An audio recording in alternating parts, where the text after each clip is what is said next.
और इस पुण्य के प्रभाव से 1000 वर्षों तक उसने सूर्य देवता के लोक में वास किया। और वहाँ जब उसका पुण्य समाप्त होने वाला था, धरती पर भेजा तो सूर्य वंश में ही रानी बना करके भेजा। तो ईश्वर हम क्या कहें, ये दीपदान की महिमा है। इसलिए दीपदान तो अवश्य करना चाहिए।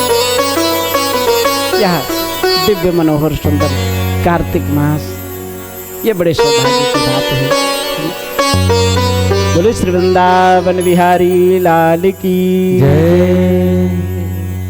जय जय श्री राधे राधे। हम लोग बड़े भाव के साथ कल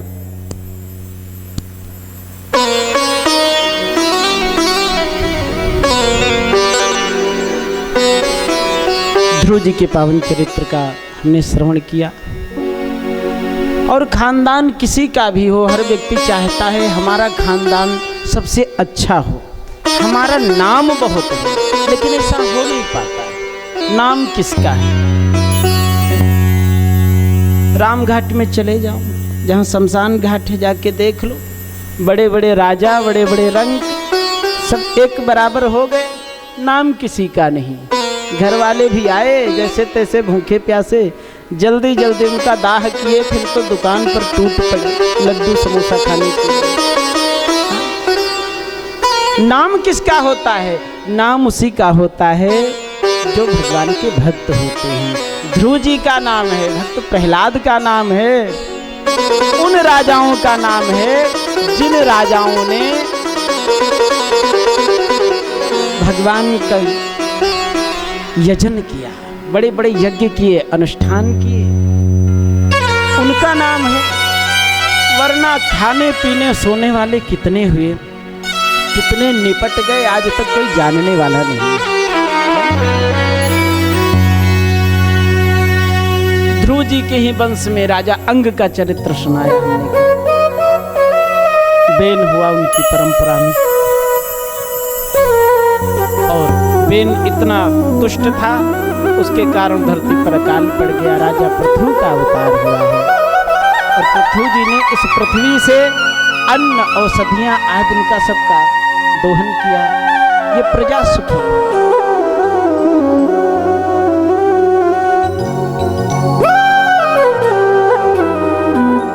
आगे चल करके इनका भी जो वंश है वो समाप्त हुआ, ध्रुव जी का भी वंश। अब कोई राजा नहीं रहा। इनके ध्रुव जी के वंश में मनु जी के बाद विशेष करके ध्रुव जी का नाम, और ध्रुव जी के बाद श्री पृथु जी का ही नाम आता है। और पृथु जी 24 अवतारों में से एक अवतार हैं।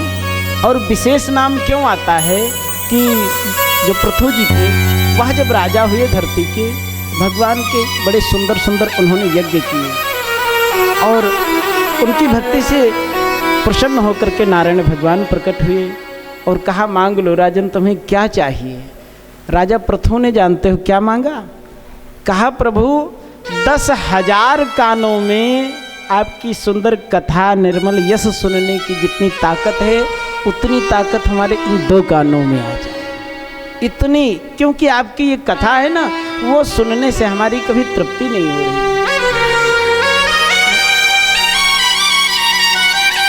हमारी कभी तृप्ति नहीं हो रही, ये ठीक नहीं। इसलिए प्रभु ऐसी कृपा करो। जय बोले श्री सद्गुरुदेव भगवान की जय हो।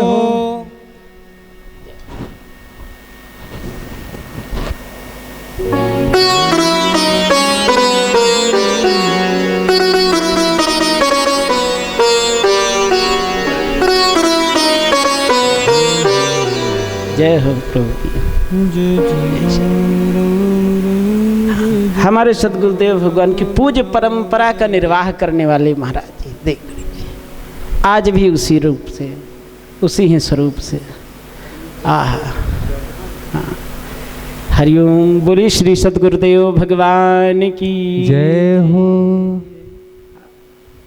भगवान की कथा सुनने की कितनी ताकत हो जाए, बोले 10,000 कान में जितनी ताकत होती उतनी ही शक्ति हमको मिल जाए, उतना। इसलिए उनका विशेष है। आगे चल करके जब इस सृष्टि में कोई राजा नहीं बचा तो ब्रह्मा जी को बड़ी चिंता हुई, अब किसको राजा बनाए।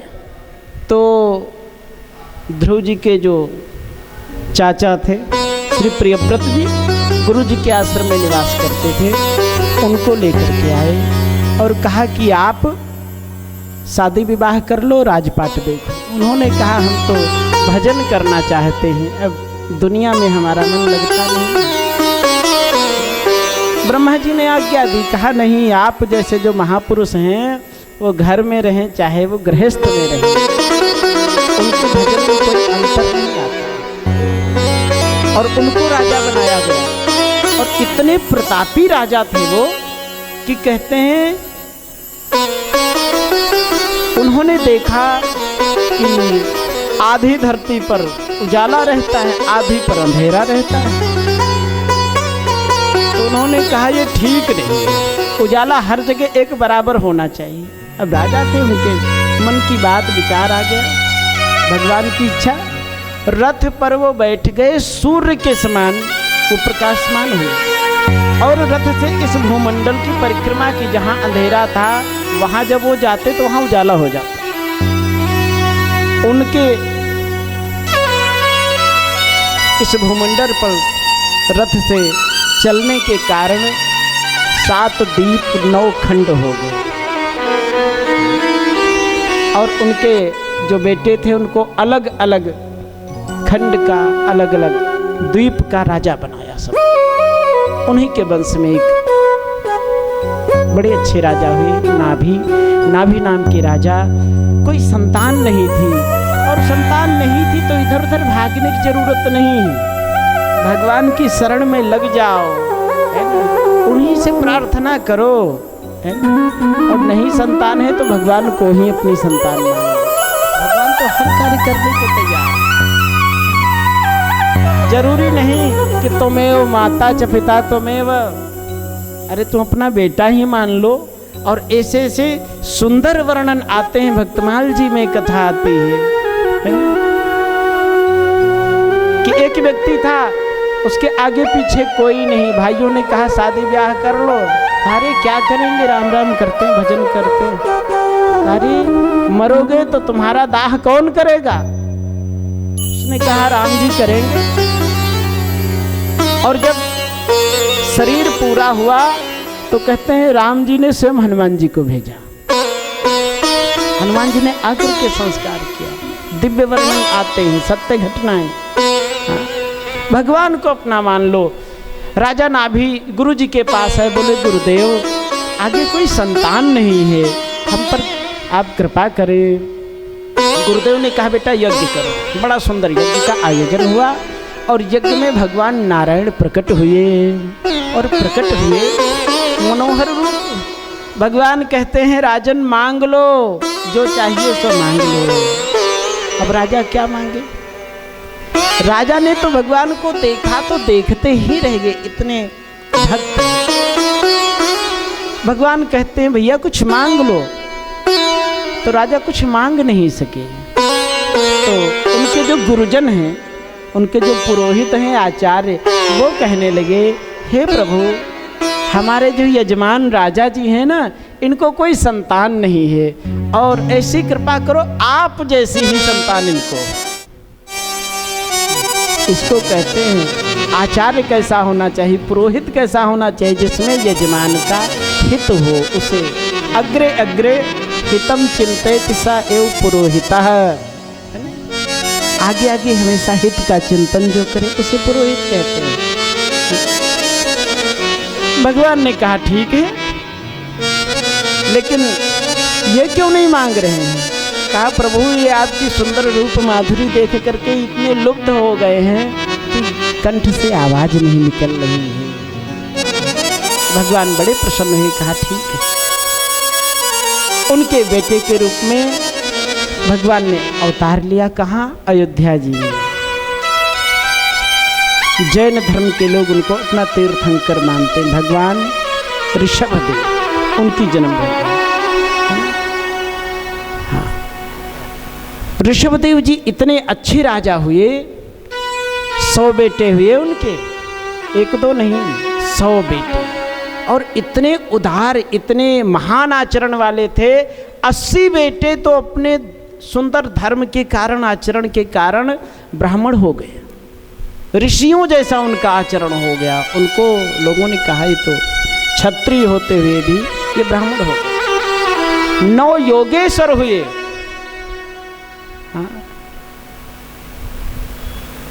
और 9 योगेश्वर का संवाद आगे चल कर के आएगा। जनक जी से संवाद हुआ। एक श्लोक है, कायेन वाचा मनसेन्द्रियैर्वा बुद्ध्यात्मना वानुसुत स्वभावात्। यह जो श्लोक है 9 योगीश्वरों ने ही उपदेश किया है। किसको? जनक जी को उपदेश किया। शरीर से, मन से, वाणी से जो कुछ भी कर्म हो गोविंद को समर्पित कर दो, इससे अच्छी बात कुछ नहीं। 9 बेटे वो योगीश्वर हो गए और शेष बचे 9 खंड के राजा हो गए। और भरत जी भरत खंड के राजा हुए। उन्हीं के नाम पर इस देश का नाम पड़ा भारत। भारत देश उन्हीं के नाम पर पड़ा। भरत जी महाराज, उनको राजपाट दे करके ऋषभदेव जी ने संन्यास ले लिया और परमहंस वृत्ति को धारण किया। वो परमहंस वृत्ति कि इतना ठाकुर जी में उनका अंतःकरण लीन हो गया, इतनी साधना के ऊंचे स्तर पर वह पहुंच गए कि जो तू है वो मैं, ये भेद मिट गया। जैसे अभी तो भेद है कि ईश्वर हम हैं, हम दास हैं, ईश्वर स्वामी हैं। एक ऐसा समय आ जाता है उपासना का कि उपासना करते करते ब्रह्ममय हो जाती है दृष्टि। सब जगह ब्रह्म ही दिखाई देता है, अपने भीतर भी वही दिखाई देता है, तो कुछ और दिखता ही नहीं, तो सब कुछ ब्रह्ममय। उस स्थिति को पहुंच गए। उनको भी लोग उस समय कहते हैं कि पागल समझते थे। भागवत जी में लिखा है कि उनके शरीर का मल जो होता था, मैल, वह मैल चंदन के समान सुगंधित होता था। ऐसा उदाहरण एक भागवत जी में है कि शरीर का मैल भी सुंदर चंदन के समान सुगंधित। और दूसरा उदाहरण जहाँ आप बैठे हैं यहाँ का हमने सुना है ना, कि हमारे सद्गुरुदेव भगवान के जो गुरु जी थे, जिनको दादा गुरु जी कहते हैं, वो ऊर्ध्वरेता महापुरुष थे। उनके शरीर से भी दिव्य सुगंध निकलती रहती।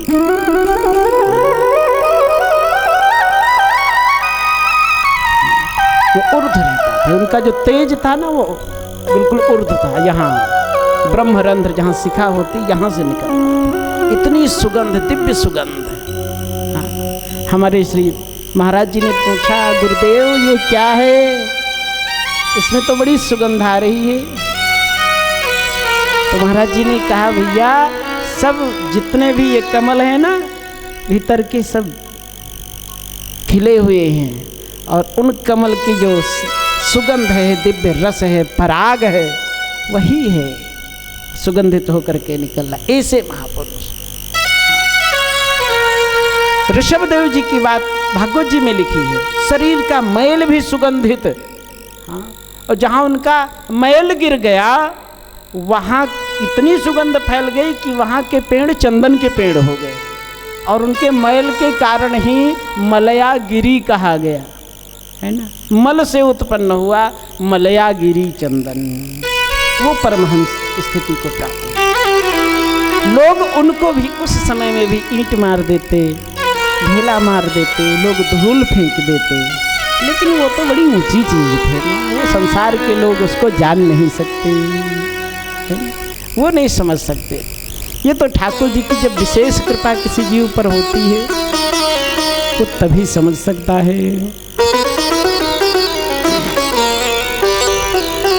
क्योंकि भगवान तो प्रेम से मिलते हैं, भगवान पाखंड से थोड़े मिलते हैं। और जाहिर लगन लगी घनश्याम की, लगन की बात है जिसकी लगी। इसलिए भगवान की प्राप्ति के लिए आवश्यक क्या है? बोले प्रेम आवश्यक है और कुछ आवश्यक नहीं है। संत जन बड़े भाव से गाते हैं, है जरूरत प्रेम की भगवान पाने के लिए, है जरूरत प्रेम की भगवान पाने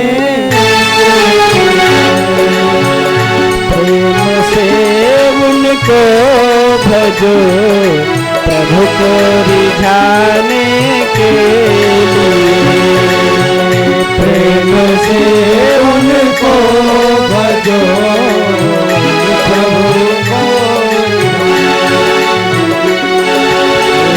है जरूरत प्रेम की भगवान पाने के लिए, जरूरत भगवान पाने